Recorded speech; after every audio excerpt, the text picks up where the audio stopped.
তারা আরাম না দেয়, কত প্রতিভা দেয়, প্রতিভা দিচ্ছে। এই মিলাদুন্নবী কি কোরআনে আছে?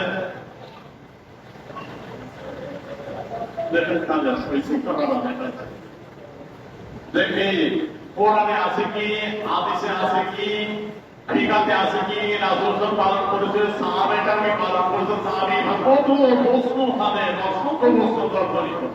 আমরা মিলাদুন্নবী পালন করলে, দর্শন পালন করলে, এখন আমাদের প্রশ্ন হলো এই যে জন্মাষ্টমীতে যে আপনাদের কাশ্মীর সাহায্য দিলেন, হিন্দুদের জন্মাষ্টমী কৃষিতে যে গেলেন, এই ব্যাপারে আপনাদের ফতুয়া কোথায়? এদিকে কোরআনে আছে দাওয়া শুধু আছে, সাহাবাসল করেছেন, সাহাবাইগণ করেছেন, তাবিগণ করেছেন, তাবিগণ করেছেন। কোন জায়গায় পাইছেন এই দলিল যে হিন্দুদের জন্মাষ্টমী মিছিলে যাওয়ার সুযোগ আছে? তাহলে আপনারা হিন্দু জন্মাষ্টমী মিছিলে চাইবেন, সেখানে কোনো ফতুয়া নাই, সবার মুখ বন্ধ। ও মুফতি সাহেবেরা ফতুয়া কোথায়? শুধু জশ্নে জুলুসের বিরুদ্ধে ফতুয়া, বড় বড় ফতুয়া, বেরমন করিয়ায় ফতুয়া লাগাও, মিছিল দুনিয়া বাড়িলে না সবাই দিবা। আপনাদের মুরব্বীরা হিন্দু জন্মাষ্টমী মিছিলে যোগ দেয়, এই ব্যাপারে তোমাদের ফতুয়া নাই কেন? তোমরা ইনসাফ তাই, ইনসাফ সঠিক বিচার করো। যদি জশ্নে জুলুস হারাম না যায় হয়, জন্মাষ্টমী মিছিল কি যায়? তোমাদের কাশ্মীর সামনে গেলেন, এই ব্যাপারে বলো না যে জন্মাষ্টমী মিছিলের হিন্দুদের স্মৃতিকে, মুশরিকদের একটা মিছিল। আল্লাহ বলতেছেন তোমরা সৎ কাজ, কল্যাণের কাজে আমাকে সহযোগিতা করো, অন্যায় কাজ, খোদা তুমি কাজে, নাফরমানি কাজে সহযোগিতা করিও না। এই হিন্দুদের ওই ধর্মীয় অনুষ্ঠানে যদি কোন মুফতি সাহেব আলেম লোককে উৎসাহ দেয়, এটা কি শরীয়তে যায় যেতে পারে? এই ব্যাপারে আপনাদের কোন ফতোয়া নাই। তাই আপনাদের কাসিমি সাহেব হিন্দুদের জন্মাষ্টমী মিছিল করতে পারে, হিন্দু মহিলার সাথে দাঁড়াইয়া, ব্যাপারটা মহিলার সাথে দাঁড়াইয়া মিছিল করতে পারে, সেখানে ফতোয়া নাই। আর কবি আশেকান জশ্নে জুলুস নিয়ে বাইর করলে কত ফতোয়া লাশ মারাই দিবেন, এগুলো কোন বিচার? এদিকে সঠিক বিচার হইল না। আরেকটা দেখে এগুলো অন্তরের না।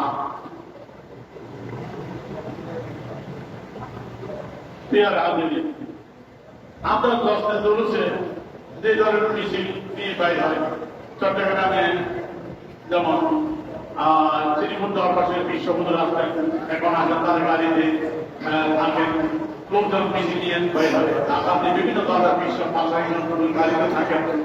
নারায়ণগঞ্জে আমাদের আজীবন দরবার শরীফের বিশ্ববন্ধু শেখলাম হযরত আল্লামা সৈয়দ বাহাদুর শাহ মোজাম্মেদ আমিনী মাদাদুর আলী নেতৃত্বে আমরা মিছিল করি, তিনি গাড়িতে থাকেন, ফুলের মালা দিয়ে হবে। এটা কি নারায়ণগঞ্জের মিলাদুন্নবীর বিরোধী গঠন? কত বন্ধুদের মূর্তি পূজা, মূর্তি দ্বারা করে রাখছে, এটার কথা বলে কি বলে না? এখন আমরা বলি এই যে দেখেন একটা মিছিল, চিনেন নি গাড়িতে কি আছে? গাড়িতে কি আছে চিনেন? দেখুন গাড়িতে কি আছে চিনেন নি? চিনছেন? তাদের অন্তত বড় নেতা আমরুল হক, যাকে বিগত সরকার জেল দিয়েছিলেন একটা কারণ, যে কারণটা গ্রেফতার করে বলতে লজ্জা লাগে, আর নাক কাটতে কাটছে। অনেক বউ নিয়ে তুমি চলে আসো রিসোর্টে, সেখানে অপমান যদি যাওয়া হয়েছিল, তারপরে তোমার জেল, সেখান থেকে বর্তমান সরকার আসার পরে তাকে জামিনে বের করল। বের হওয়ার পরে তাকে নিয়ে এই আনন্দ মিছিল, তাকে নিয়ে আনন্দ মিছিল, জুলুসের মতো না? আমরা জুলুসে যেটা করি এই তো মিছিল, ঠিক কিনা? আমরা নবীর জন্য এই জুলুস করলে আরাম না জায়েজ কত হুজুরা তাহলে কোরআনে কোন জায়গায় আছে জেল থেকে আসামি বাইরে থাকে সমাধান করে নিতে হবে?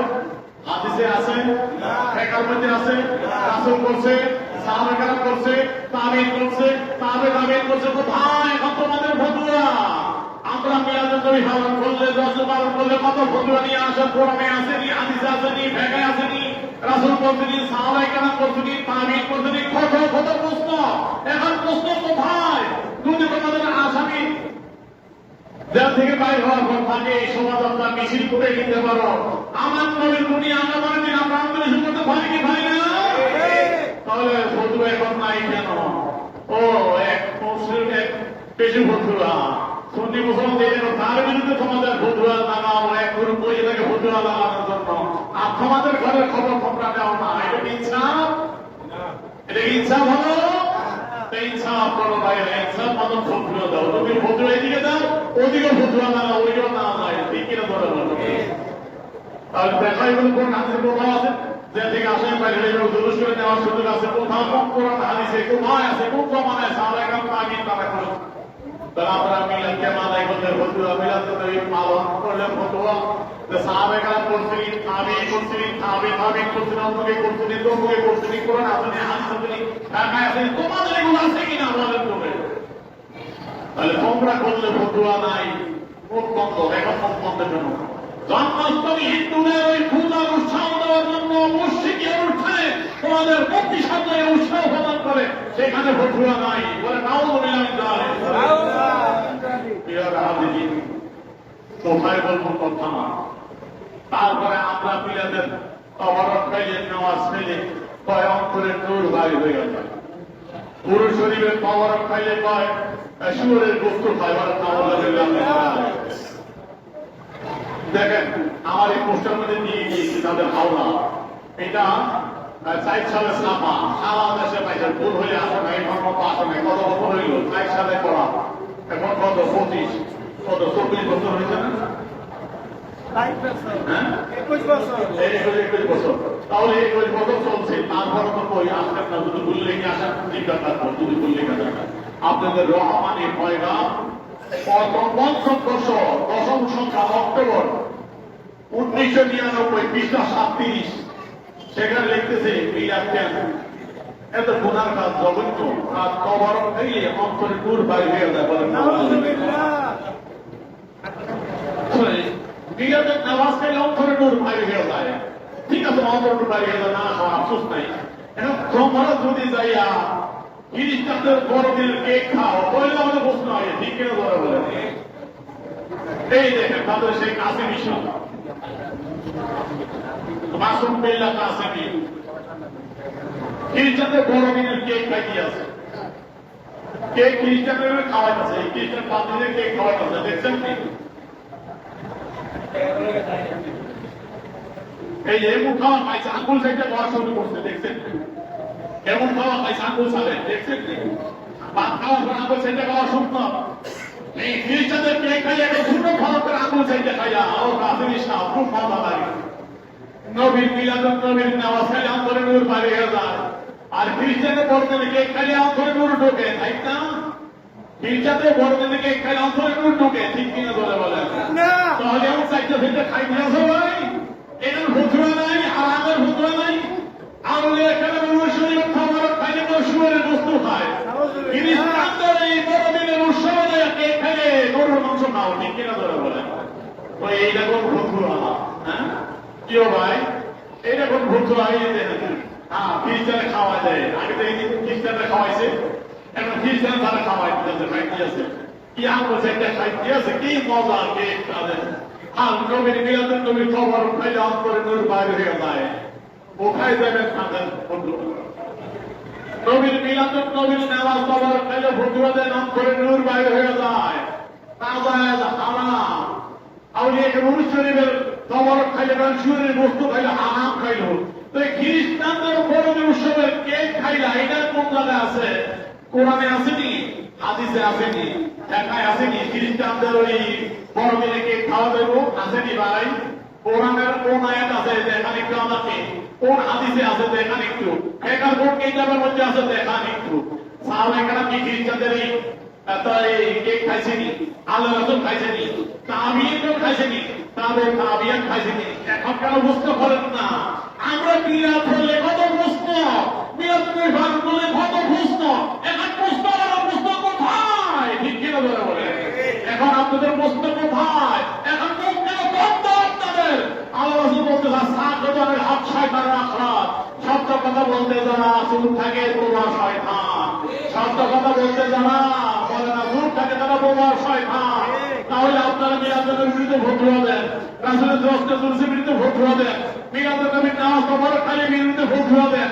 আপনাদের মৌলবী সাহেব যাইয়া খ্রিস্টানদের বড়দিনের উৎসবে কেক খায়, ফতুয়া নাই।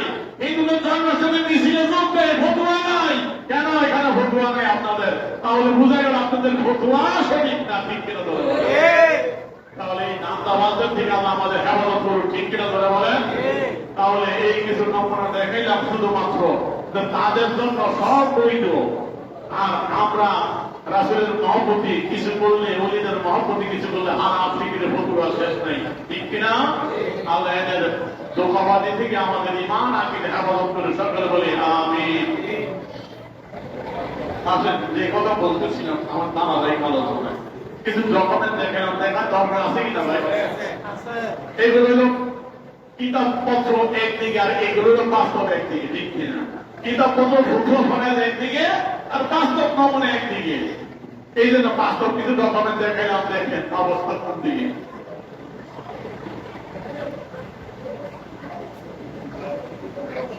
রাসূল পাক সাল্লাল্লাহু আলাইহি ওয়াসাল্লাম ঈদে মিলাদ, ঈদে মিলাদুন নবী, ঈদ নিয়ে তাদের মাথা ব্যথা। ঈদের উপর গত জমা ইনশাআল্লাহ আপনারা যারা ছিলেন অনেক আলোচনা শুনেছেন। আজকে লৌগাদের পরিভাষায়, ডিকশনারি অভিধানের পরিভাষা আমি কিছু তুলে ধরবো যে আরবি ডিকশনারি গুলোতে ঈদ বলা হয়। দেখেন ঈদের সংখ্যায় ঈদ শুনলেই তাদের মাথাটা গরম হয়ে যায়। আসলে আমরা ঈদ যদি করি, ঈদে মিলাদে পালন করি, তাদের মাথা খারাপ হয়ে যায়। ঈদ বিশ্ববিখ্যাত আরবি অভিধান আর মোজামরসি আরবি টু আরবি এর 635 নং পৃষ্ঠায় লেখা হয়েছে ঈদের সংখ্যা কুল্লু ইয়াউমিন ইয়াতাফিলু ফিহি বিযিকরি কারিমাতিন আও হাবিবা। ঈদ বলা হয় এমন প্রতিটা দিন যেদিন কোন সম্মানী অথবা প্রিয়তম ব্যক্তির স্মরণে কোন মাহফিল অনুষ্ঠিত হয়। কোন প্রিয়তম বা সম্মানীয় ব্যক্তি স্মরণে কোন মাহফিল উদযাপন করা হয়, সেই দিনকে ঈদের দিন বলা হয়। এটা মৌলানা রশিদ বিশ্ববিদ্যালয়ের আরেকটি অভিধান আল মন্দির তার 536 পৃষ্ঠায় ঈদের সংখ্যা বলা হয়েছে কুল্লু ইয়াউমিন ফিহি জামউন আও ইফতার লিযি ফাতিন আও হাদাসাতিন মুহিম্মাতিন। ঈদ এমন প্রতিটা দিনকে বলা হয় ফিহি জামউন, এই দিনে কোনো সমাবেশ হয়, আও ইযকারুল লিযি ফদল, কোন সম্মানী ব্যক্তির স্মরণ অথবা হাদাসাতিন মুহিম্মা, কোন গুরুত্বপূর্ণ ঘটনার স্মরণে কোন মাহফিল অনুষ্ঠিত হয়। বলেন না সুবহানাল্লাহ। তাহলে এই দুই অভিধান যেখানে লিখতেছে কোন সম্মানিত ব্যক্তি বা কোন প্রিয়তম ব্যক্তির স্মরণে যদি কোন অনুষ্ঠান অনুষ্ঠিত হয়, সেদিনকে ঈদের দিন বলা হয়।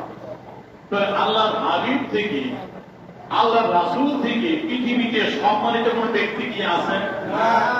আল্লাহর রাসূল থেকে আল্লাহ এবং তার মখলুকের কাছে অধিক প্রিয় কোন ব্যক্তি কি আছেন? আল্লাহ এবং তার মখলুক আল্লাহর নিকটও অধিক সম্মানিত, অধিক প্রিয়। আল্লাহর মখলুক সকলের নিকট অধিক প্রিয়, অধিক সম্মানিত একমাত্র আল্লাহর হাবিব, ঠিক কিনা ধরে বলেন? আল্লাহর হাবিবকে নিয়ে যে আলোচনা মাহফিল, রাসূলকে স্মরণ করে যে মাহফিল, এই দিনকে লোকাদের পরিভাষা বলছে ঈদের দিন বলা হয়। বলেন না সুবহানাল্লাহ। তো আমরা তো এই জন্য ঈদ বলি, তা আপনাদের মাথা কেন গরম হয়ে যায় ভাই? আর তারিফাতুল ফিকহিয়া কিতাবের 395 নং পৃষ্ঠায় ঈদের সংখ্যা লেখা হয়েছে এরকম কুল্লু ইয়াউমিন ফিহি জামারাতিন সারালিজি ফাজলি, একই পরিভাষা। তারপরে বেলুল ওয়াবার আরবি উর্দু এখন বাংলা হয়েছে।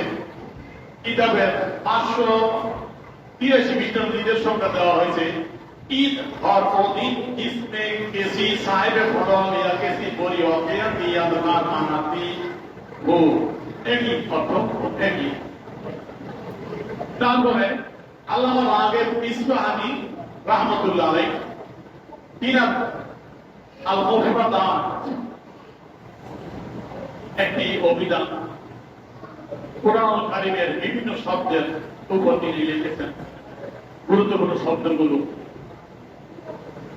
সেই মুফরাদাতের 352 নং পৃষ্ঠার নিজের সংখ্যা দিতে দিয়ে তিনি লেখেন, লামা কানা যালিকাল ইয়াউমু মাদউলান লিসুরুফিস শরিয়াতি কামা নাবাহান নাবিয়্যু সাল্লাল্লাহু আলাইহি ওয়াসাল্লাম বিকাউলিহি আইয়ামু আকলিনা ওয়া শারবিনা বিআলি।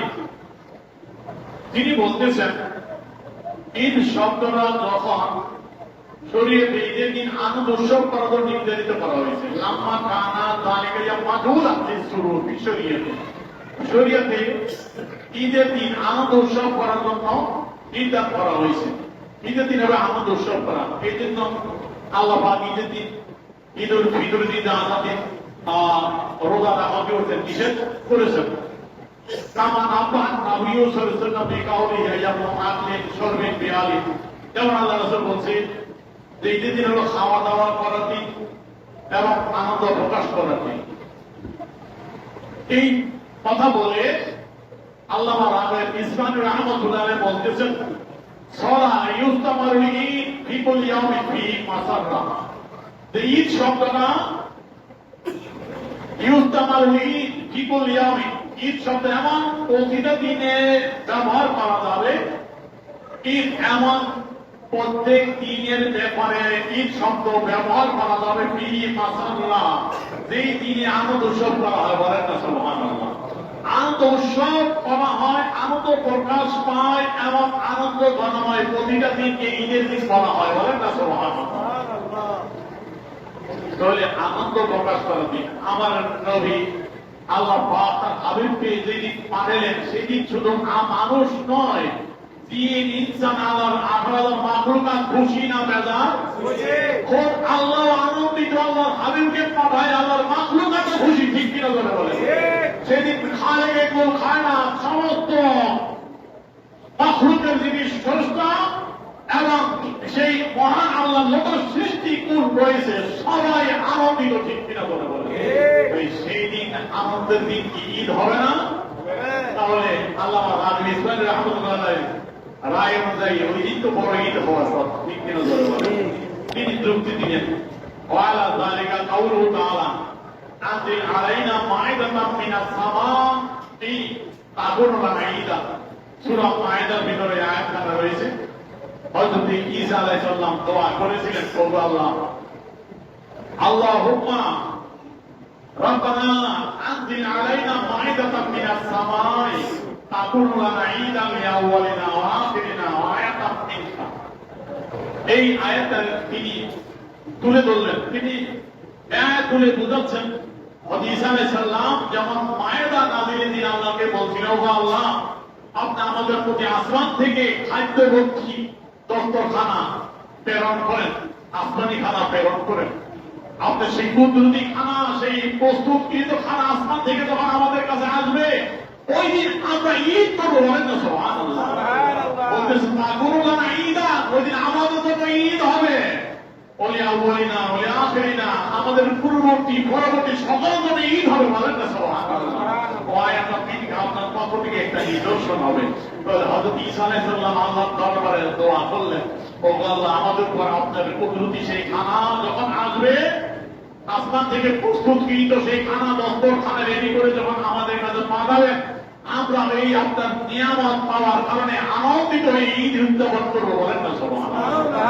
তাহলে আল্লামা রাগিব ইসফাহানি রাহমাতুল্লাহ আলাইহি এই আয়াত তুলে বুঝাইতে চাইলেন যে আল্লাহর নিয়ামত পাওয়ার দিন, সেই আনন্দ প্রকাশ করার দিন, এটা যখন ঈদ, ঠিক যে কোনো আল্লাহ নিয়ামত পাইয়ে খুশি উদ্যাপনের দিন ঈদ বলা হয়, বলেন না সুবহানাল্লাহ।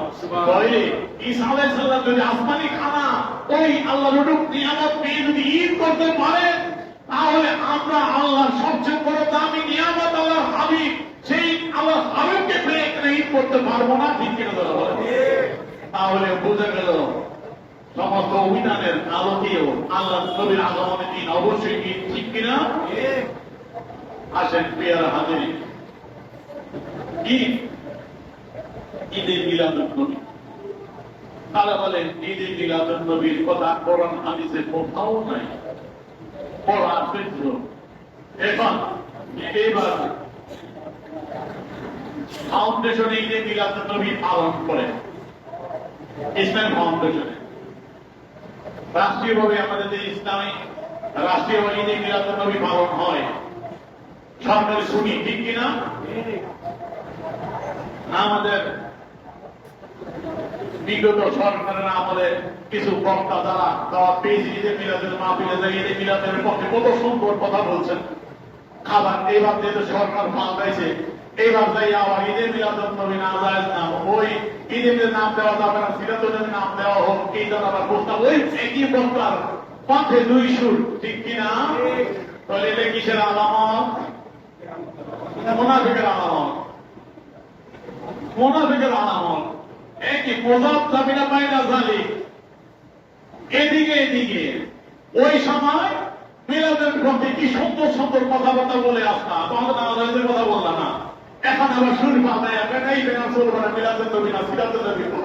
তাহলে আগেটা কি করছিল ভাই? ওইটা কি নাজায়েজ করে গেছিল না?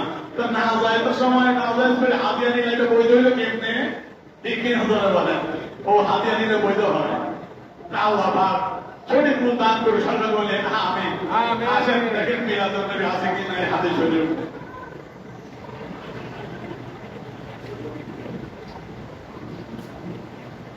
তিরমিজি শরীফ সিয়াসিত্তা হাদিসের মধ্যে অন্যতম একটি কিতাব। সিয়াসিত্তা হাদিস হয়, এর মধ্যে জামে কিতাব দুটি, জামে বুখারী, জামে তিরমিজি। এই জামে তিরমিজি শরীফের দ্বিতীয় খণ্ডের 200 পৃষ্ঠা, আমাদের ইন্ডিয়ান ছাপা যে আমাদের দেশে বড় প্রশ্ন চলে, তার দ্বিতীয় খণ্ডের 200 পৃষ্ঠার ভিতরে ইমাম তিরমিজি রাহমাতুল্লাহ আলাইহি তিনি একটা অধ্যায়ের নাম রাখলেন বাবু মা জা ফি মিলাদিন নবী সাল্লাল্লাহু আলাইহি সাল্লাম। বলেন না সুবহানাল্লাহ। যে ভাইরা বলেন মিলাদুন নবী বলতে কোরআন হাদিসে কোথাও কিছু নাই নাই নাই, এটা সুন্নিরা বানাইছে। ভাইরা তিরমিজি শরীফটা বলে দেখো, ইমাম তিরমিজি রাহমাতুল্লাহ আলাইহি তিনি তার কিতাবের মধ্যে একটা অধ্যায়ের নাম রাখলেন, একটা অধ্যায়ের শিরোনাম রাখলেন মা জা ফি মিলাদিন নবী সাল্লাল্লাহু আলাইহি সাল্লাম। এই অধ্যায়ে যেগুলো যে হাদিস আছে নবী মিলাদুন নবী সম্পর্কে, বলেন না সুবহানাল্লাহ। মিলাদুন নবী নামে আছে কি নাই? আর অসংখ্য কিতাবে মিলাদুন নবীর বর্ণনা রয়েছে, শুধু সংক্ষিপ্ত আকারে আমি দেখাইলাম। ইমাম তিরমিজি রাহমাতুল্লাহ আলাইহি কিতাবে তিনি একটা অধ্যায়ের নাম রাখছেন মিলাদুন নবী, বলেন না সুবহানাল্লাহ। সেখানে তিনি রাসূলের মিলাদ সংক্রান্ত, দুনিয়া আগমন সংক্রান্ত একটা হাদিসও বর্ণনা করেছেন, তুলে ধরেছেন। হাদিস হলো এই, হযরত মুত্তালিব ইবনে আব্দুল্লাহ ইবনে কাইস ইবনে মাখরামা তিনি তার পিতা এবং তার দাদা থেকে বর্ণনা করেছেন। তিনি বলেন قلت على رسول الله صلى الله عليه وسلم عامه فيل وسأل عثمان بن عفان مبز بن عشيام أخبرني عمر بن الليث أنت أكبر رسول الله صلى الله عليه وسلم فقال رسول الله صلى الله عليه وسلم أكبر مني وأنا أعظم منه في الميلاد قال سبحان الله। মিলাদ বলতে কিছু নাই, কোরআন হাদিসে নাই, সুন্নিরা বানাইছে মিলাদ। দেখো ভাই হাদিস শরীফের মধ্যে মিলাদ আছে কি নাই? তিরমিজি শরীফের ওই অধ্যায়ের মধ্যে হাদিস খানা বর্ণিত।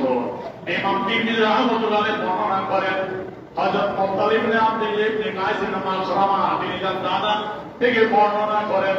তিনি বলেন, আমি এবং আল্লাহর রাসূল আপনার হাতি বাহিনীর বছর, যে বছর আল্লাহ আব্রাহার সেই হাতি বাহিনীকে বদর দিয়ে ধ্বংস করে দিয়েছিল। আব্রাহাম খানায় খাওয়া ধ্বংস করার জন্য বিশাল হাতি বাহিনী প্রেরণ করেছিল। আল্লাহ পাক ক্ষুদ্র পাখি আবাবিল, ছোট ছোট পাখি দিয়া পাথর বর্ষণ করে, ক্ষুদ্র ক্ষুদ্র পাথর সেগুলো বর্ষণ করে হাতি বাহিনীকে ধ্বংস করে দিয়েছিল।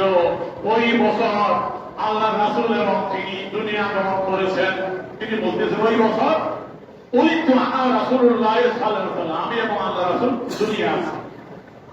সাহাবা ওসমান ইবনে আফফান, কুবুজ ইবনে আশিয়া, মাখাফানি, আমর ইবনে লাইস, ওসমান ইবনে আফফান রাদিয়াল্লাহু তাআলা আনহু বনি আমর ইবনে লাইসের ভাই কুবুজ ইবনে আশিয়াকে জিজ্ঞাসা করলেন, আনতা আকবর আম রাসূলুল্লাহ সাল্লাল্লাহু আলাইহি ওয়াসাল্লাম, যে আপনি বড় না আল্লাহ রাসূল বড়? জিজ্ঞাসা কিন্তু বয়সের দিক দিয়া, বয়স মানে দুনিয়া আসার দিক দিয়া। কিন্তু তিনি বললেন, দেখেন সাহাবায়ে, আমি সাহাবী রাদিয়াল্লাহু তাআলা আনহু, তিনি বললেন, ওসমান ইবনে আফফান রাদিয়াল্লাহু তাআলা, আপনার প্রশ্নটা কিন্তু সুন্দর হয় নাই, আমি বড় না রাসূল বড়? তিনি জবাব দিলেন, ফাকালা রাসূলুল্লাহ সাল্লাল্লাহু আলাইহি ওয়াসাল্লাম, সবাই শোনো রে, আল্লাহ রাসূল বড় না আমি বড়? শোনো শোনো, রাসূলের সাথে আমার তুলনা হয় না, রাসূল সর্বদিক দিয়ে আমার থেকে বড়। বলেন না সুবহানাল্লাহ।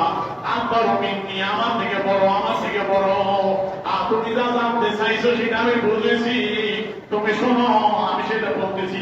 আনা আকদাম মিনহু ফিল মিলাদ, ফিল মিলাদ, মিলাদের দিক দিয়া, দুনিয়া আসার আগে দিয়া আমি কিছু আগে মাত্র। বলেন না সুবহানাল্লাহ।